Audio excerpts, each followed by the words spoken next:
Hola, ¿qué tal? Soy Valentín García Márquez, presidente de la Corresponsalía Querétaro del Seminario de Cultura Mexicana. En esta modalidad virtual hacemos llegar a ustedes nuestra misión mensual y en esta ocasión impartiré una charla a la que he denominado el Ferrocarril Imperial Mexicano.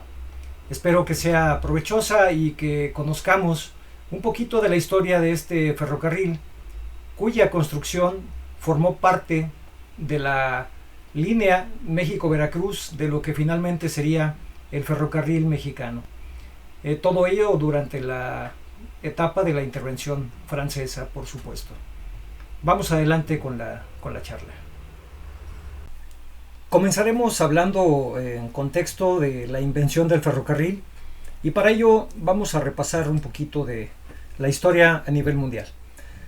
Richard Trevithick inventó en 1802 una máquina de vapor capaz de trasladarse por sus propios medios sobre rieles de madera y después sobre rieles de acero. Este es el precursor de lo que hoy conocemos como el ferrocarril.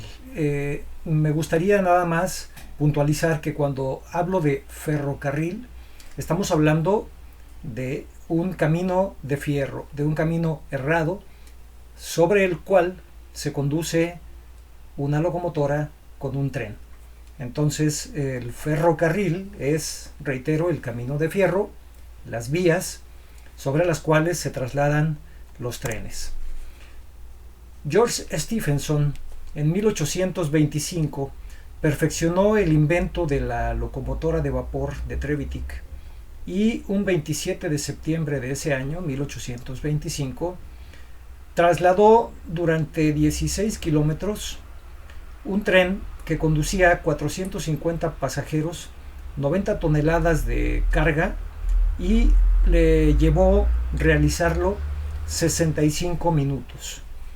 Este se puede decir que es el primer gran paso para el desarrollo de los ferrocarriles a nivel mundial. Mientras esto ocurría en Europa, ¿qué sucedía en México? Pues en México, aunque ustedes no lo crean, los primeros esfuerzos son desde 1824, cuando el presidente Guadalupe Victoria convocó a los interesados en construir un camino de fierro que comunicara al istmo de Tehuantepec con el Golfo de México. ¿Recuerdan ustedes el Canal de Panamá? Bueno, esta región de México siempre fue el proyecto alternativo para abrir una vía de comunicación entre ambos océanos. No prosperó, no hubo gente interesada.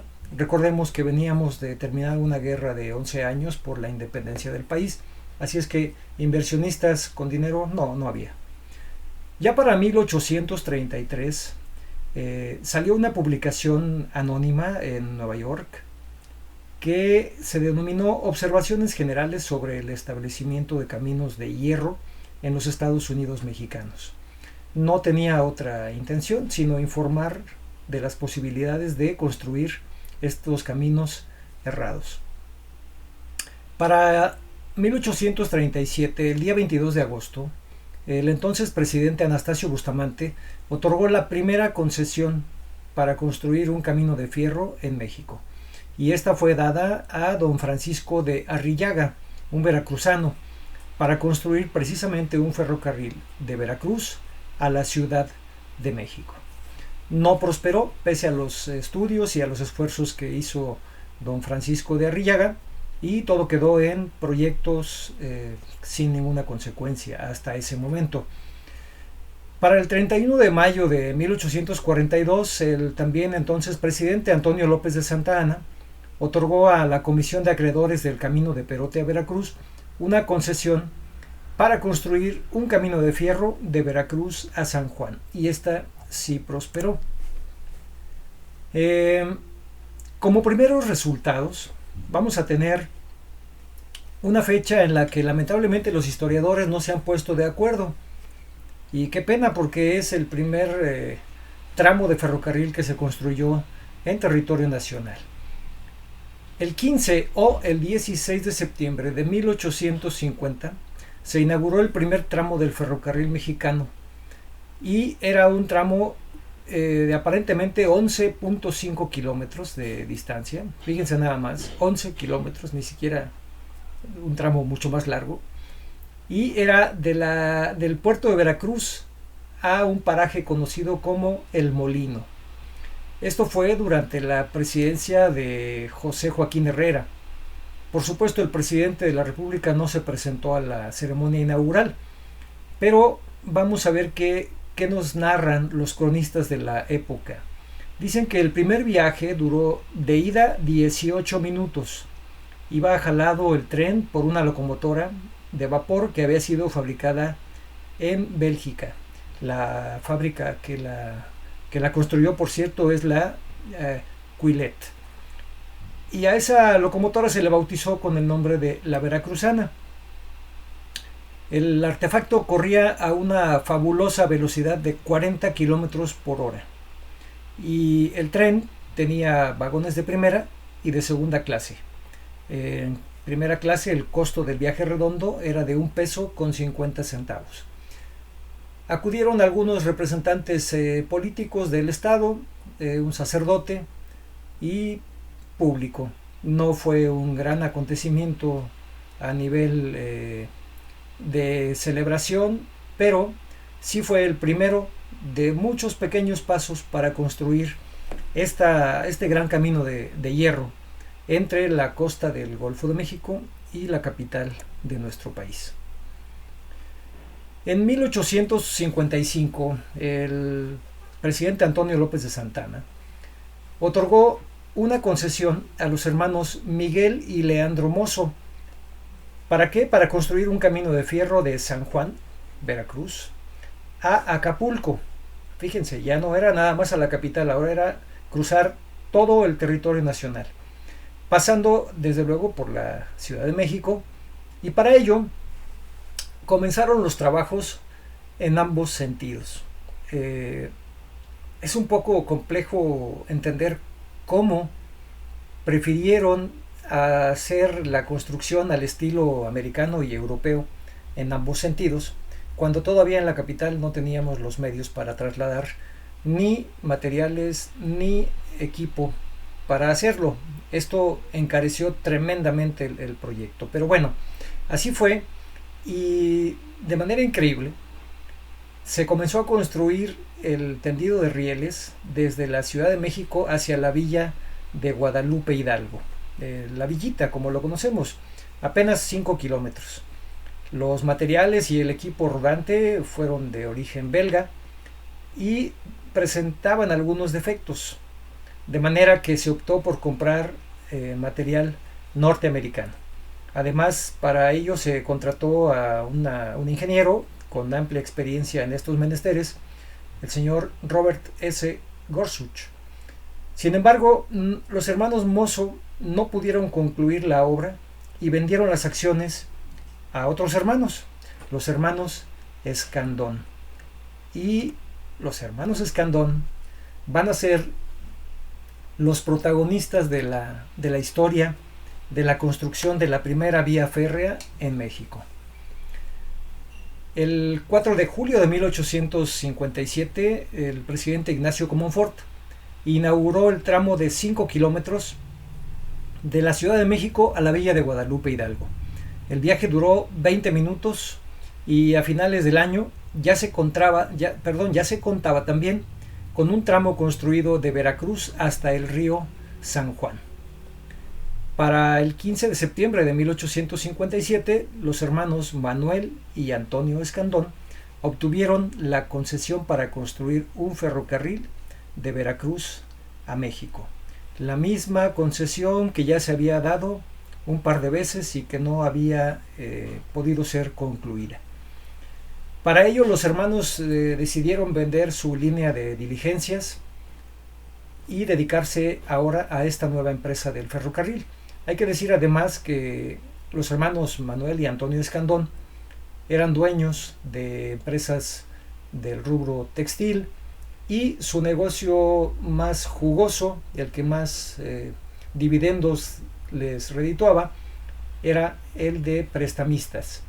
eran en realidad agiotistas al servicio del Estado, de manera que los empréstitos que hacían a los diferentes gobiernos de la nación les rendían los intereses suficientes para obtener grandes utilidades. Bueno, en 1861 se refrendó la concesión de los hermanos Escandón y de ahí en adelante ya pudieron ellos generar recursos para el tendido de las vías y la adquisición de equipo rodante. Las ilustraciones que vemos son de dos invitaciones para la inauguración del camino de fierro de México a Guadalupe. Son boletos personales que se repartieron entre las amistades de los señores Escandón, y la fotografía que aparece también aquí es la de la estación de la Villa de Guadalupe, Hidalgo, por aquellos tiempos. Estos son los documentos de petición y de aceptación de la concesión de los hermanos Escandón para la construcción de la línea férrea. Y pues bueno, son una curiosidad porque son documentos todavía manuscritos en donde ellos aceptan la concesión que les otorga el gobierno, y el gobierno pues también les concede esta concesión. Voy a recalcar algo: estas concesiones eran de verdad emitidas bajo decreto presidencial y no podían ser objeto de traspaso sin la autorización debida del Congreso y del presidente de la República. Lo recalco porque más adelante vamos a ver que se infringieron estas disposiciones legales. A la muerte de Manuel Escandón, don Antonio Escandón Garmendia asume las riendas de la empresa, y él también simpatiza con la causa intervencionista, a tal grado que Antonio va a formar parte de la Comisión de Miramar, que va a viajar a Europa para ofrecerle el trono de México a Maximiliano de Habsburgo. Esta es una fotografía de la residencia de Antonio Escandón. La fotografía no es muy buena, pero les describo que la estatua o monumento que aparece es de José María Morelos y Pavón, y a sus espaldas está un palacete que ahora es el anexo Guardiola de Banco de México, en la esquina que forman las calles del eje central Lázaro Cárdenas y Francisco y Madero. Antiguamente era la calle de Plateros, y el edificio del fondo a la derecha es nada más y nada menos que la Casa de los Azulejos, el negocio que ahora ofrece pues tienda de artículos, café, etcétera, la Casa de los Azulejos. En esta ilustración de Casimiro Castro se puede ver un poquito mejor y reconocemos inmediatamente el paisaje. Bien, les comentaba yo que la construcción de este ferrocarril obviamente tuvo que ver con la intervención francesa, y vamos a hablar muy escuetamente acerca de ella. La intervención francesa inició con el desembarco de tropas en Veracruz el 8 de enero de 1862. Ya lo saben ustedes, Juárez decretó una moratoria a los pagos de deuda externa. Debíamos dinero en aquel entonces a España, a Inglaterra y a Francia. A quienes menos les debíamos dinero era a los franceses. De manera que ellos hicieron una intervención tripartita, llegaron con barcos a Veracruz y exigieron el pago. Bueno, se logró renegociar la deuda, los españoles y los ingleses aceptaron las condiciones, pero Francia no lo hizo. Francia exigió el pago y, al no haber pago, entonces decidió invadirnos, lo cual ocurrió, reitero, el 8 de enero de 1862. El primer encuentro entre los ejércitos mexicano y francés ocurrió el día 28 de abril de 1862 en las cumbres de Acultzingo. De poco o nada sirvieron los esfuerzos de los mexicanos para detener a los franceses, y para el mes de junio del mismo año ya las tropas francesas desfilaban en el Zócalo de la capital de la República Mexicana, que entonces luciría más o menos así, como son estas fotografías tomadas por un soldado de Maximiliano de Habsburgo, del cual desconocemos su nombre, pero que elaboró un álbum de fotografías desde que desembarcó en Veracruz hasta que llegó a Querétaro. Aquí aparece el llamado Zócalo capitalino, precisamente de ahí el nombre que se le quedó de mote a la Plaza de la Constitución, porque el monumento que pretendía construir Antonio López de Santana para conmemorar la independencia de México solamente quedó en el Zócalo, es decir, el basamento sobre el cual se iba a colocar dicho monumento. Bueno, para el 20 de agosto de 1862, Antonio Escandón Garmendia creó en Londres, Inglaterra, la Compañía Limitada del Ferrocarril Imperial Mexicano. Él ya traía en mente que si Maximiliano llegaba a ocupar el trono de México, pues él tendría una compañía ferrocarrilera que ofreciera servicios al imperio. 2 años después, el 20 de agosto de 1864, Escandón Garmendia transfirió los derechos de construcción del camino de fierro de Veracruz a México e inició la venta de acciones en Londres, colocando entre el 32 y el 36% de acciones de manera inmediata.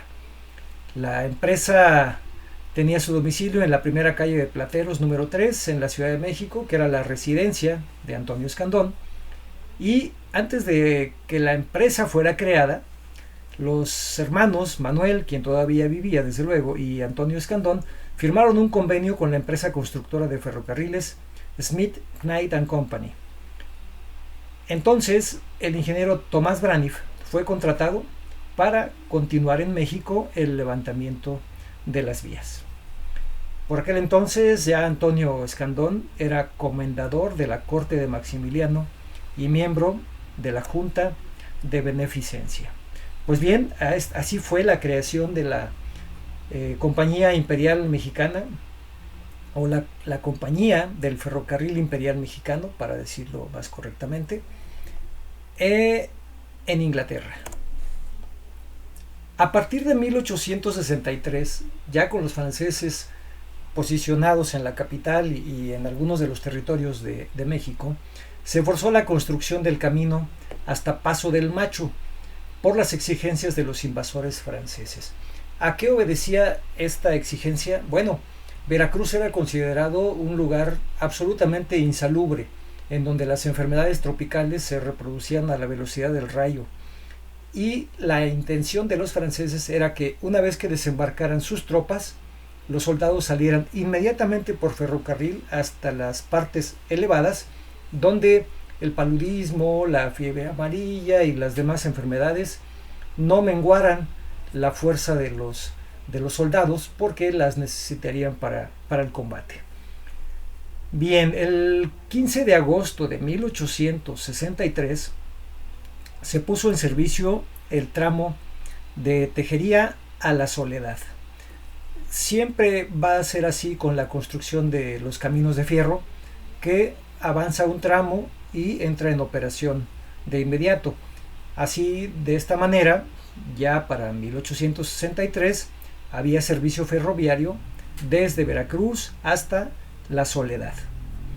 El 8 de septiembre de 1863, los franceses convirtieron a la empresa de Escandón en contratista de los invasores. Las fotografías que vemos son de la barranca de La Soledad. Hay que decir que el paisaje y la geografía veracruzana pues es un tanto agreste. Hay barrancas muy profundas, hay sierras muy elevadas que tuvieron que ser sorteadas por los constructores para poder hacer el tendido de las vías. Y así vemos aquí esta imagen, que es un boceto del proyecto de un puente en La Soledad. precisamente más adelante veremos algunas fotografías y una ilustración que nos va a dar cuenta de cómo fue construido este puente, que fue algo sensacional, ya lo verán. Bueno, en estas fotografías de la época, y reitero que fueron tomadas por un soldado de Maximiliano, podemos apreciar unas chozas, pero a la derecha ya se ve una estructura de hierro de lo que va a ser este puente sobre el río, sobre la barranca de la Soledad. Y para enero de 1864 ya el ejército francés impuso al ingeniero Charles de Sansac junto con un equipo de ingenieros franceses para dirigir la construcción. Igualmente contrataron a Andrew Talcott para que él desempeñara el papel de director de la obra. El día 3 de mayo de 1864 se inauguró el puente de la Soledad, y así para el 16 de octubre ya se pusieron en servicio 62 kilómetros de ferrocarril entre el puerto de Veracruz y la estación de Camarón. Esta es otra fotografía muy a detalle de la época, obviamente, del puente de la Soledad. Existía un puente de piedra, ahí se ven los cimientos, y un paso para carretas y para peatones.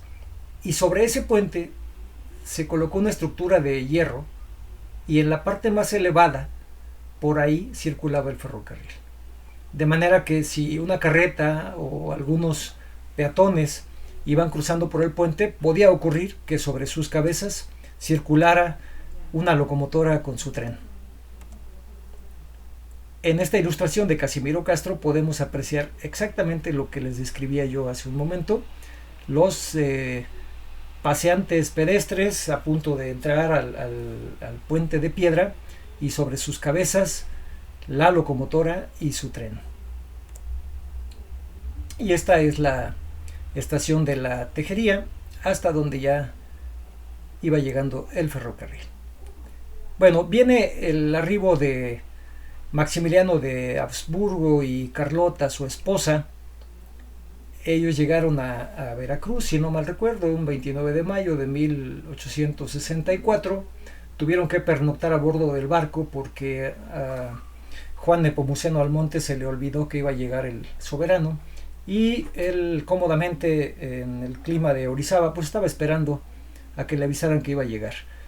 Se trasladó rápidamente, dio la bienvenida al día siguiente, y en lo que describen los franceses como una gélida acogida, desembarcaron en Veracruz, que lucía más o menos así por aquella época. Esta es la zona del muelle. Y bueno, Maximiliano, al desembarcar en Veracruz, recorrió en ferrocarril un tramo que va de Veracruz a la Soledad.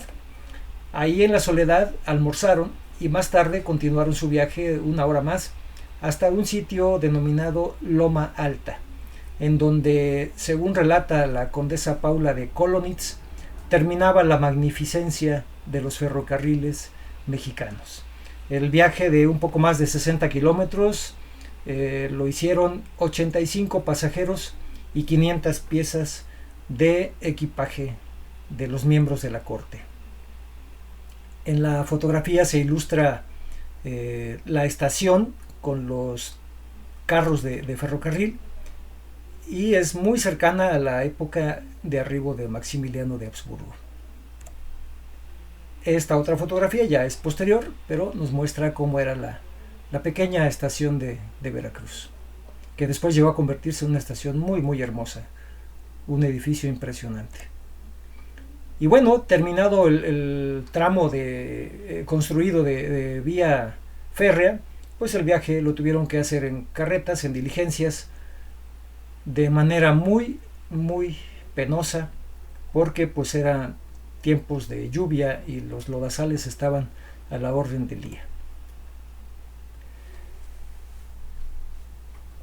A finales de enero de 1865, por decreto imperial de Maximiliano, se aprobó un nuevo contrato para la Compañía Limitada del Ferrocarril Imperial Mexicano, reanudándose la obra con un nuevo contratista, ya lo habíamos mencionado, la constructora londinense Smith, Knight and Company, que habían fundado los dos hermanos Escandón Garmendia. Sin embargo, para 1866 esta empresa quebró y las obras fueron continuadas por la Crowley and Company. Alguna de estas dos empresas, yo sospecho que fue la primera, la Smith, Knight and Company, fue la que mandó construir una locomotora y un carro o un coche especiales, ambos, que debieron haber sido utilizados por Maximiliano. Aquí les muestro unas imágenes de la locomotora. Este es un dibujo, pero esta es una fotografía tal y como quedó. Tanto el coche especial como la locomotora nunca llegaron a México. ¿Por qué? Porque se retrasó su construcción y cuando ya iba a ser el envío, Maximiliano ya había sido fusilado y Juárez estaba en el gobierno. Y su gobierno rechazó recibir la encomienda que había hecho Maximiliano de Habsburgo. Este es un dibujo del coche especial que se mandó a hacer Maximiliano. Y esta es una fotografía del carro bar que se mandó construir para la compañía del Ferrocarril Imperial Mexicano. Por cierto, que fue construido por la Ashbury Railway Carriage Company en Openshaw, Manchester, Inglaterra. Y reitero, tanto la locomotora como los coches especiales terminaron en un país africano. Yo no sabía qué país africano había sido sino hasta hace poco que descubrí que fue Egipto. Entonces por allá circuló este tren en Egipto que estaba destinado al uso exclusivo de Maximiliano de Habsburgo. Maximiliano sí mandó construir un coche especial, no tan lujoso, que llegó a utilizar aquí en México y lo vamos a mencionar un poquito más adelante. Bueno, ya tenemos tramos de vía o de camino de hierro construido y va a sobrevenir el primer accidente ferroviario ocurrido en México. Este se registró un día 15 de marzo de 1865. Un tren especial llegó a una sección de la vía cerca de la estación La Purga, que estaba en construcción y carecía de señalamientos apropiados. El tren cargado de militares franceses se descarriló, provocando varios muertos y decenas de heridos. Además, a consecuencia del accidente, se destruyó un puente completito. Para finales de 1865, la Compañía Limitada del Ferrocarril Imperial Mexicano ya contaba con 9.535 personas operando, de las cuales la gran mayoría desde luego eran obreros, 7.233. Tenía 82 kilómetros de vías terminadas, 263 en construcción y 130 kilómetros más que estaban planeados. Para esa época ya contaba con 11 locomotoras y 109 vagones. La imagen que vemos es una ilustración de la época y vemos una locomotora, así eran de ese tipo las primeras que circularon en México, en la estación de la Tejería, y del lado izquierdo, entre los árboles, se aprecian unas tiendas de campaña. Los dibujantes lo hicieron como tipis de los pieles rojas norteamericanos, pero bueno, son las tiendas de campaña del ejército francés y representa perfectamente la manera en que iban avanzando los trenes con los implementos para seguir construyendo el camino de hierro y con los habituallamientos de las tropas y las tropas mismas para ser trasladadas con rumbo a la Ciudad de México. Desde luego que no estuvieron exentos de atentados, y esta ilustración también nos muestra precisamente un ataque a un convoy por parte de los grupos guerrilleros que operaban en la zona para detener el camino de fierro o el avance de los trenes y de las tropas francesas. Para 1866, Maximiliano de Habsburgo emitió un decreto en el castillo de Chapultepec, y eso tiene que ver con el Bajío mexicano. En su artículo primero establece que se formará bajo la protección del gobierno una compañía anónima denominada Compañía Imperial Mexicana, la que tiene por objeto construir y explotar ferrocarriles en los departamentos, no eran estados entonces, eran departamentos, de Querétaro, Guanajuato, Aguascalientes, San Luis Potosí, Zacatecas, Nayarit, Jalisco, Michoacán y Matehuala. El decreto lo firmó el emperador y el ministro de Gobernación y el encargado de Fomento. Para 1866 se van a interrumpir los trabajos de construcción del ferrocarril imperial por razones de seguridad y financieras. ¿Qué ocurrió? Bueno, Napoleón III ordenó el retiro de sus tropas desde marzo. Esto va a ser un golpe muy fuerte, no solamente para la construcción de este ferrocarril, sino para los propósitos imperialistas de Maximiliano de Habsburgo. Sin embargo, el 1 de agosto de 1866, el propio Maximiliano de Habsburgo acudió a la inauguración del tramo de vía férrea entre Guadalupe, Hidalgo, y la localidad de Totolcingo, muy cerca de Tepexpan, en el Estado de México. Para 1867, la ruta de este ferrocarril ya constaba de 76 kilómetros desde Veracruz hasta Paso del Macho y 139 de México a Apizaco. Todavía el 21 de enero de 1867 se inauguró el tramo México-Apizaco, aunque solamente fue para servicio de carga. Las festividades en Apizaco fueron atendidas por miembros del gabinete de Maximiliano. Maximiliano ya no acudió en persona, pero envió representantes.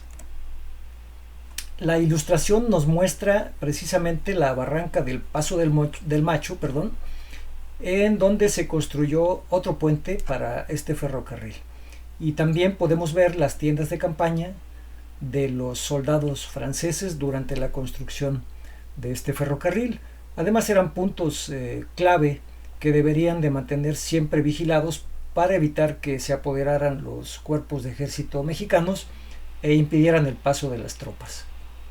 Y estas fotografías nos muestran precisamente la construcción de dicho puente en Paso del Macho. Se ve obviamente el río, la barranca, y arriba a la izquierda se alcanza a ver un poquito de la estructura de fierro sobre la barranca de Paso del Macho.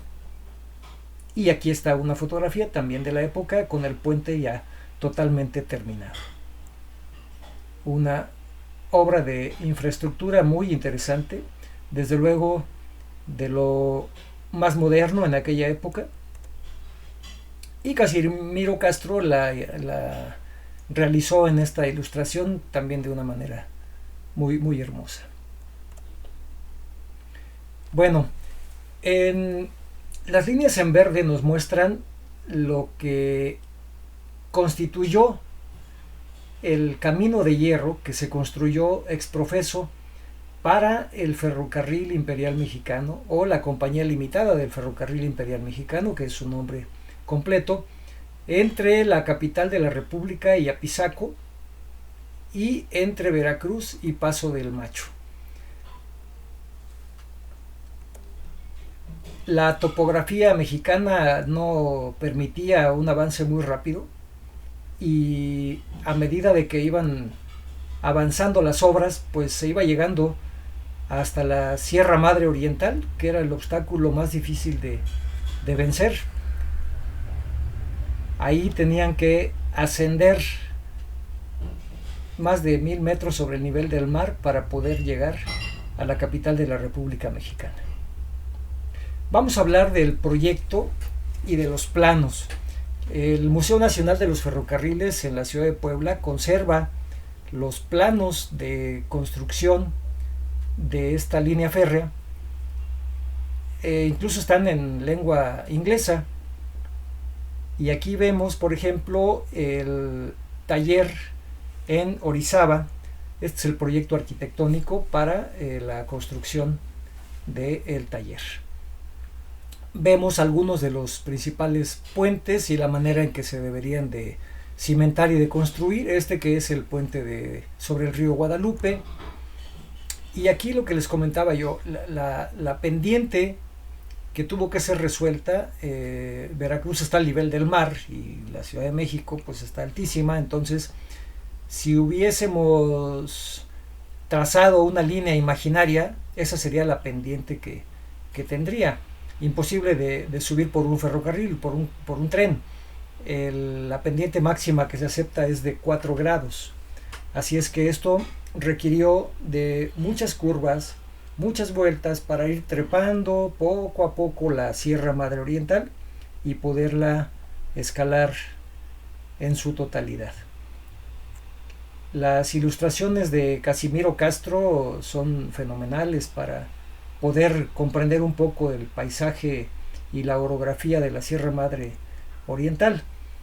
Aquí el proyecto del Gran Puente de Metlac, que era una obra espectacular en cuyo centro aparece encerrada en un círculo la letra M de Maximiliano. No es la M de Metlac, es la M de Maximiliano, la M imperial, tal y como estaba proyectado el puente para cuando se concluyera. Esta obra ya no la pudieron realizar los franceses y se hizo de manera diferente. Aquí ya su proceso de construcción con la cimentación y a base de acero importado de Inglaterra. Es importante mencionar que en los albores de los ferrocarriles en México, la inversión no era norteamericana, era inglesa. Fue inglesa y belga en su momento y finalmente prevaleció el capital inglés. Esta pintura de José María Velasco nos muestra el puente de Metlac, que justo tiene una curvatura muy, muy interesante. Es una obra maestra de la ingeniería de aquellas épocas. Y bueno, así se vería en una fotografía desde las alturas, con su túnel del lado izquierdo y su paso por la barranca de Metlac. Este sería el proyecto de una oficina de boletos en la Ciudad de México y la estación principal, la terminal en la capital del país, en donde estaría coronado el edificio con un águila imperial ahí encerrada en un círculo. Edificio que sí llegó a construirse, pero ya no tuvo en su parte más alta esta águila imperial, ya fue de otras características. Así lo conocimos con una estatua de Cristóbal Colón al frente. También la estatua se cambió de lugar. ¿Y en dónde estaba ubicada esta terminal? Pues en Buenavista, en la Ciudad de México. En Buenavista, cuando hablamos de trenes, es invariable remitirnos a Buenavista, porque ahí estuvo esta primera estación de tren y después hubieron otras dos. Estuvo la estación del Ferrocarril Central, que comunicaba a México con Laredo, y del Ferrocarril Central, que comunicaba a México con Ciudad Juárez, antes Paso del Norte, y la del Ferrocarril Nacional posteriormente, que comunicaba ahora sí a México con Nuevo Laredo. Entonces Buenavista era un centro ferrocarrilero y había 3 diferentes líneas de trenes que desde ahí salían a sus correspondientes destinos. En total, la Compañía Limitada del Ferrocarril Imperial Mexicano consiguió construir 62 kilómetros del tramo de Tejería, que ya estaba construido, hasta Paso del Macho, y 132 desde Guadalupe a Apizaco. Al triunfo de la República desapareció la Compañía Limitada del Ferrocarril Imperial Mexicano, y el 16 de julio de 1867 Antonio Escandón cambió la denominación por la de Compañía Limitada del Ferrocarril Mexicano, con capital inglés. Recuerden que abrió una compañía en Inglaterra y vendió acciones. Este hecho en el que incurrió Antonio de Escandón de vender las acciones sin la autorización del gobierno era considerado traición a la patria, y ese delito se castigaba con la pena de muerte. De manera que para Juárez fue un dilema. La Cámara de Diputados debatió terriblemente y al final Juárez indultó mediante el decreto de fecha 27 de noviembre de 1867 a Antonio de Escandón por haber vendido la concesión, y además emitió otro decreto para la conclusión del camino de fierro de Veracruz a México por considerarlo de utilidad pública. De manera que Escandón no solamente no fue pasado por las armas, sino que obtuvo la autorización para continuar el proyecto de construcción. Esta nueva etapa ya de la Compañía Limitada del Ferrocarril Mexicano, nada más le quitó la palabra imperial, ya se realizó bajo la dirección del ingeniero William Cross Buchanan, y a partir del 10 de noviembre de 1868 se retomaron los trabajos de construcción.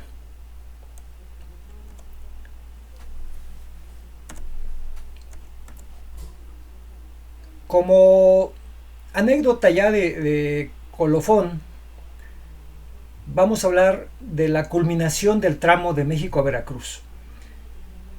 Por principio de cuentas, el 16 de septiembre de 1869, el presidente Benito Juárez inauguró el tramo de México a Puebla.